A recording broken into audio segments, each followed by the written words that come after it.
Welcome back to Anthony Knows. No judgment. Your story matters. Today's letter comes from a brave listener who writes, Dear Anthony, I tried to send a sweet kiss to my partner online, but I accidentally hit our whole work team group chat. Everyone saw it. I felt my face turn bright red, and now I dread Monday morning at the office. What can I do? I'm so embarrassed. First off, thank you for sharing this. You are not alone. Most of us have sent the wrong message at the wrong place at the wrong time. Your heart races, and that's totally normal. Let's turn this little crisis into a stepping stone. Step 1. Breathe and soften the drama. Science tells us that our bodies hold on to stress when we stay in fight or flight mode. Take 3 deep breaths right now. Inhale calm, exhale embarrassment. You're human, not a robot. Step 2. A light-hearted apology can work wonders. Shoot a quick message to the group. Sorry team, that true was meant for someone special, not the whole department. Humor breaks tension. It shows you own the mistake and move on. Step 3. Use this moment to build connection. Psychologists call this social repair.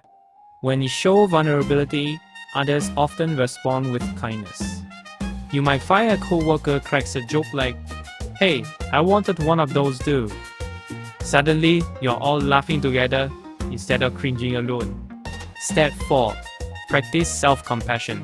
According to Kristen Neff's research, treating ourselves with the same kindness will give a friend reduces shame and anxiety. Tell yourself, I'm allowed to make slip-ups. This doesn't define me. Step 5. Carry on as usual. Confidence is magnetic. Show up Monday like any other day. Smile and greet your coworkers. The more you add normal, the faster the mood returns to normal.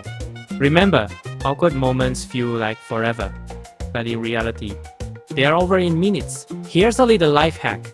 After a few days, if the group chat has gone quiet, send a funny sticker or GIF, something like a winking cartoon fox. It's a low-key way to signal we're okay, and it brings back good vibes. And finally, reframe the story. Instead of seeing this as a disaster, view it as comedy gold you laugh about at parties in 10 years. Your courage to own it now becomes part of your legend. You survive it, learn from it, and grew stronger. So, to our listener, Hold your head high. You're more than a misdirected. You are creative, caring, and brave enough to face this moment. Next time you feel embarrassed, remember, you've already conquered worst-case scenarios before. This is just one funny chapter in your epic story. Thank you for trusting us with your heart. Keep rolling, keep growing, and never stop telling your story. That's all for today's show. I'm Anthony, reminding you that there's no judgment here, only support, humor, and belief in your next great move.